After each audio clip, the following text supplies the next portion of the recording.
Being Watched and Dragging Down the Hallway by Enchanted Bunny. Recently, a friend and I began talking about hauntings. I hadn't known him for very long, but as we were getting to know each other, we talked about whether we believed in ghosts.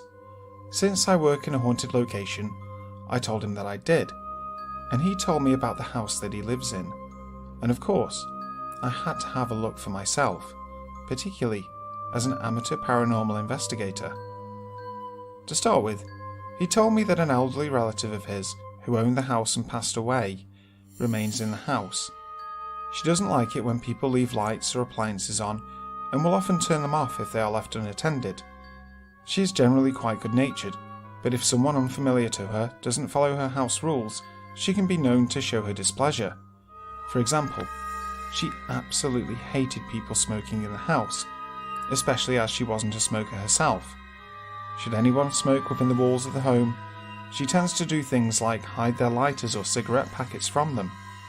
They would then be found in really strange locations, like in the bathroom sink or in front of the back door, almost as though she was trying to hint towards shooing someone out the door. She would occasionally call out, usually during the night and normally a greeting, like a hello. As long as someone she is familiar with is in the house, she is generally known to be a happy presence. When it is only people who are strangers to her, she appears to try and ward them off, by aggressively turning lights on and off, rattling doors and windows, that kind of thing. She was such a strong woman when she was alive, that it would appear as though her strength kept the original spirits in the house at bay. She would talk to them in her native tongue, which was French. When necessary, she would occasionally raise her voice and almost sound like she was warning them off.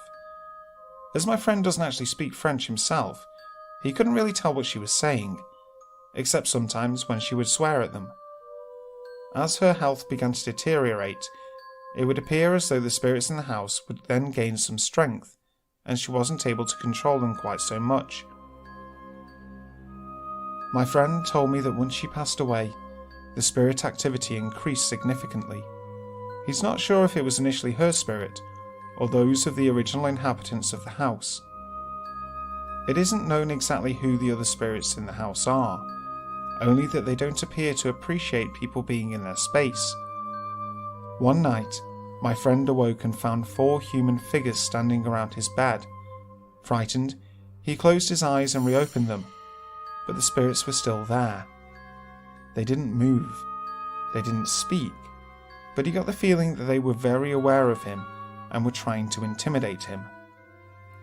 The original idea behind their existence in the house was because, when his relative bought the house, a certain area under the floorboards had been dug up and re-cemented. His relative would often joke that maybe someone buried a body down there. Despite extensive searches, no origin story for these spirits has ever been conclusively proven. Their main target lately seemed to be his new housemate. He would often wake to the sensation of someone sitting down on the end of his bed and a freezing cold chill in the room. He would hear someone talking out in the kitchen, down the other end of the house, and calling out in an aggressive tone, as though they were mad. He would only hear this when he was home alone. Both my friend and his housemate hear the sound of something being dragged down the hallway and heavy footsteps thumping towards their rooms. It doesn't seem to matter whether there is only one or both of them home. It happens at random a lot of the time. Sometimes several nights in a row. Sometimes it doesn't happen for a month. The dragging sound also occurs outside the bedroom windows, as though someone is dragging a heavy bag of something through the backyard. My friend has a nephew who also stays in the house sometimes. His nephew has reported to him that sometimes objects will be moved in front of him, like TV remotes and glasses. He says that sometimes they try to talk to him, although he has never said exactly what they have whispered to him, only that it scares him and he doesn't want to talk to them. He says that he sees a man standing in the hallway. He doesn't appear to move or react to being seen. He just stands there until the nephew looks away, and then he is no longer there when he looks back. So, based on what he told me, and my love and experience with the paranormal, I asked him if I could stay over for a night or two, with some equipment and do a little investigating. He agreed, and before I knew it, I was stood in his lounge holding a tape recorder and asking questions. I began with asking who was in the house and why they were there. Almost immediately, a voice came through, saying the name John. There was little in the way of further communication using this method. The only exception was when I asked why they liked to sit down at the end of the housemate's bed in the middle of the night, and the housemate's name was repeated twice. So I decided to change my investigation a little and try baiting them by reenacting an event that both occupants of the house told me often triggers activity: having a shower. It had been mentioned to me by both of them that they would be having a shower, and as they opened their eyes after rinsing off their face, they would see a dark figure on the other side of the shower screen. While this wasn't really something I wanted to experience, I wanted proof for myself that the house was haunted, even if it wasn't proof I could hold in my hand. So I undressed and ran the shower. After climbing in and beginning to wash, I got the distinct feeling that I was being watched. As my friend had left the house to collect dinner, I knew it wasn't him. I thought perhaps it was just my nerves getting the better of me, so I continued. I rinsed my hair and was about to turn off the water and get out, when I heard a very quiet but definite sound of the handle on the door of the bathroom creaking, as though someone was opening the door. I opened my eyes and looked through the screen towards the door and saw a flash of darkness, almost like a shadow, running through the room. It was enough that it temporarily blocked out the whiteness of the towel that was hanging on the back of the door. I quickly turned off the shower and stepped out, in a hurry to get dry. As I did, I heard my friend arrive home and call out. After I dried and dressed, I went out to greet him, and he said he thought he saw a man standing in the window as he pulled through the driveway, and wanted to know if his housemate had returned home. We thoroughly checked the house, then called the housemate. He was watching a movie at the time, so we were sure that it hadn't been him. Fast forward to later that evening, I was resting on the couch with my eyes closed, nervously trying to sleep. There was a dim light in the room as the kitchen light had been deliberately left on, as I was anxious about sleeping in the house in complete darkness. I managed to doze off after about an hour or so. I kept stirring, my sleep restless, but finally I managed to fall asleep properly. I woke up around 4:20 a.m, woken by the sound of someone calling out in distress. As I opened my eyes, I saw the figure of a man stood in the hallway looking at me. He didn't move, he didn't say anything, but I could hear the sound of someone breathing heavily, as though they were enraged by something. I sat straight up and couldn't take my eyes off of the figure in the hall. I began to shake as I was scared, and decided to call out to my friend to see if he was awake. As I called out to him, he turned on his bedroom light, which was down the other end of the hallway where I had seen the figure. The figure disappeared as soon as the light turned on, and my friend came out into the hallway to check on me. I decided I wasn't going to be able to sleep anymore, and figured I might leave, as I was still quite shaken by the incident. As much as I had expected something paranormal to happen, I didn't expect to feel threatened or endangered as I had. As I was packing up my things and getting ready to go, my friend and I were talking about what I had seen and heard. We both heard the sound of someone chuckling quickly, as though they had delighted in scaring me. I left the house in a hurry. My friend continues to live there for now.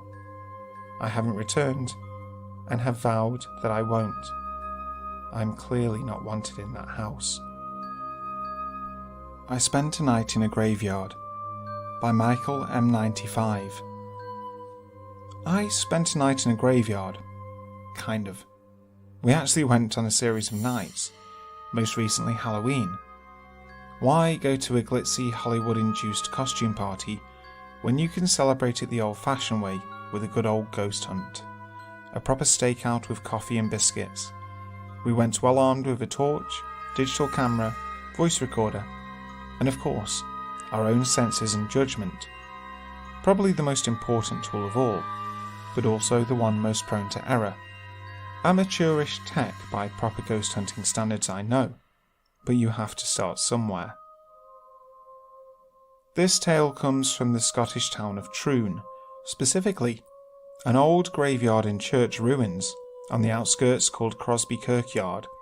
It dates back to 1681, but an older church apparently stood on the site as far back as the 1200s, so we're talking really old here. It was officially closed in 1868 when the town got a bigger cemetery, and the gates have been locked ever since. According to legend, the roof of the church blew off during a storm the same night Robert Burns, Scotland's national poet, was born in the nearby town of Ayr. However, that tale does sound apocryphal and made up. What's more interesting is a poem made about the place by one John Lang, alleging it to be haunted by geists and spunkies. Don't just take my word for it. All of this information can be found online. This is a real place with real history. If you know the local area well enough, there are a few ways to get there, the most direct being through the woods. The gate is permanently locked and the wall more or less insurmountable, though there is a way in by standing on a tree stump around one side and mounting part of the wall. A cemetery at night was a petrifying thought when I was younger, so simply being there in the dark felt like something of an achievement. The hardest part was probably entering. You're never sure what's on the other side of that wall.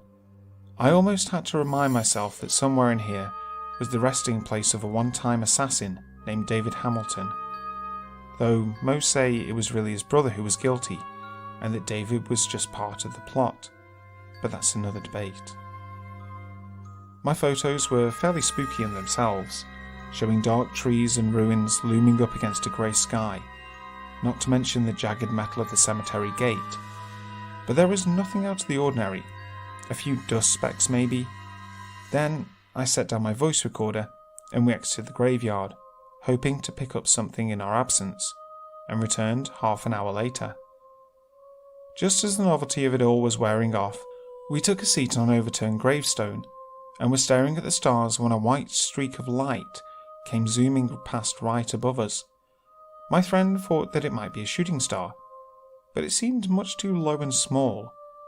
Shooting stars travel in an arc, whereas this light just shot straight by in a perfect line. It was weird, and it was about to get even weirder.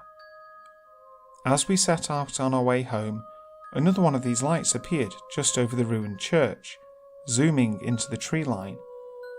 It was lucky I turned my head round at the moment to catch it.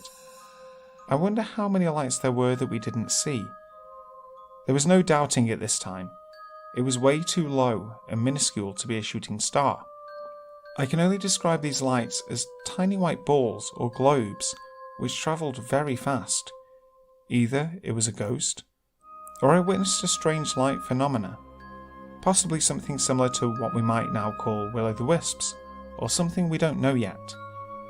Maybe these lights were the spunkies reported in John Lang's poem centuries earlier.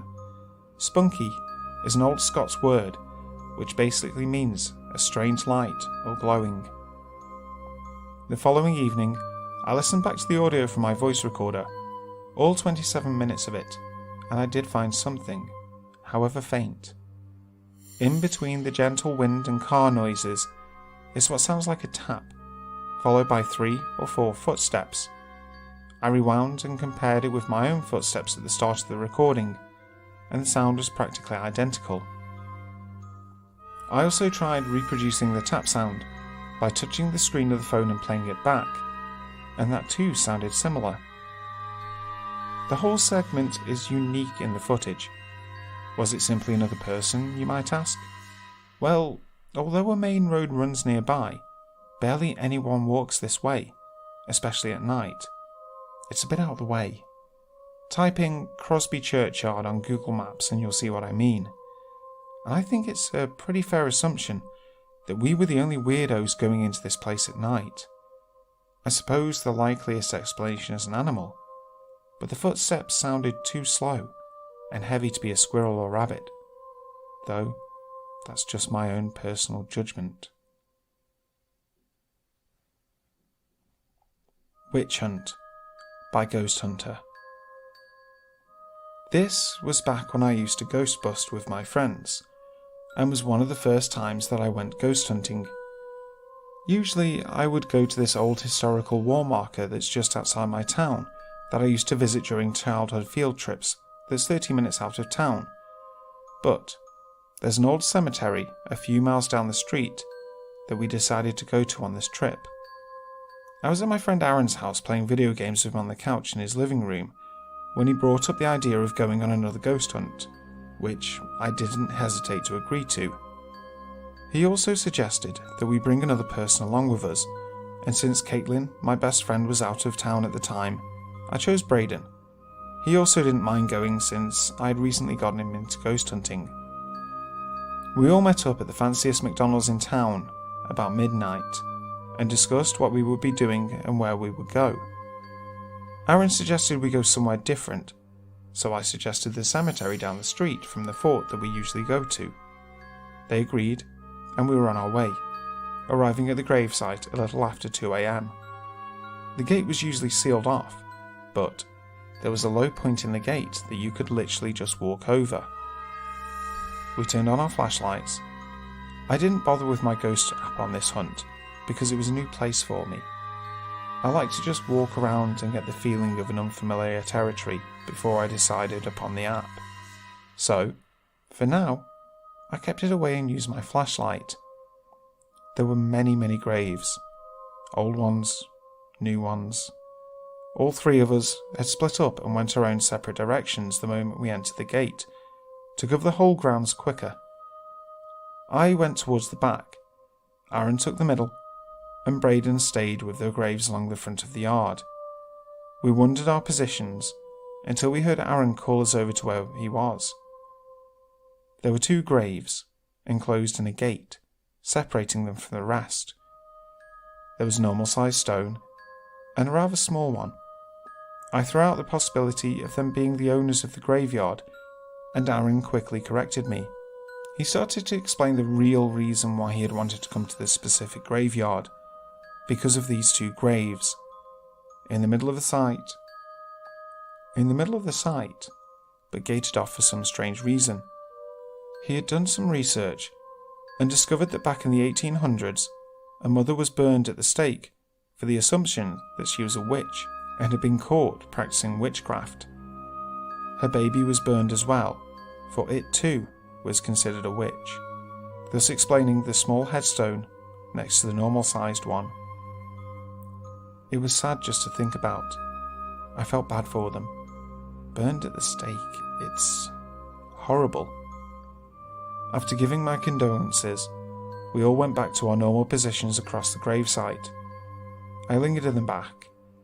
There was a crop pasture further back behind where the back of the site ended. Just dirt. You could probably see the first 30 feet of it, and then pitch black darkness due to the lack of light. It was eerie, like looking out into the void. I had walked from one back-end corner to the other when I heard some kind of calm whistle. That's what I thought I was hearing anyway, up until I slowed my breathing and focused my hearing on the dark void in the distance, where the sound had seemed to be coming from. It stopped as soon as I had noticed it, and I called my friends over to where I was and told them about it. I remember Braden snorting at me. "You think someone whistled at you?" I was too focused on the void in the distance to care about his dumb comment. I felt like there was something out there. I felt it in my gut. Unlike Braden, Aaron actually believed me and said that we should all wait there to see if it happens again, for them all to hear, and so we did. We waited a good 10 minutes before we heard the same sound, but this time, it was different. It was closer, and we could all hear it clearer. It sounded as if it were just on the brink of where our flashlights met the start of the dark void. It was so much closer than before. The thing that made us all stop breathing and moving all together was what the sound really was. It sounded like a woman sobbing to herself. None of us could believe what we were hearing. Surely there wouldn't be a random woman out here in the middle of a huge open pasture sobbing to herself. It just didn't make sense. Yet we were too afraid to move. We stayed as still as we could until the sobbing had an abrupt pause in it, as if we'd been noticed by whoever it was. We were terrified. It was as if we couldn't see it, but it could see us. Aaron had whispered, "Guys," and we both turned our eyes towards him. He had the most absolute, freakiest, frightened face that I had ever seen on anyone. It was as if he were looking at it and we couldn't.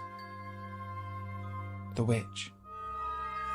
I almost went into panic. Was it possible that he was actually seeing her? Was it really the witch that we had stumbled upon?